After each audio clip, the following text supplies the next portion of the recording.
સમય પહેલા જે ટેટ ટાટની પરીક્ષાઓની જે વિદ્યાર્થીનીઓ જે એમના પોતાના આંદોલનમાં માંગણીઓ કરી રહી હતી સરકાર પાસે, એલઆરડીની બહેનો, કારણ કે મહિલાઓની સુરક્ષાનો મુદ્દાની વાત નીકળી છે ત્યારે આ પણ હું મુદ્દો ઉમેરવા માંગીશ કે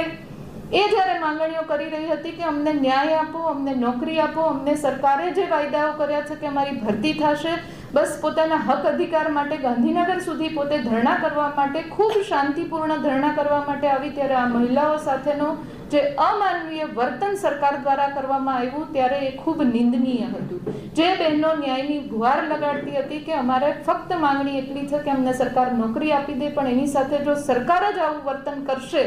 તો પછી એ સુરક્ષાની આશા બીજે ક્યાં રાખશે મહિલાઓ, એના માટેનો ખૂબ ગંભીર આ મુદ્દો છે. અને આના માટે દેશવ્યાપી આંદોલન અમે મહિલા કોંગ્રેસ, અખિલ ભારતીય રાષ્ટ્રીય કોંગ્રેસ દ્વારા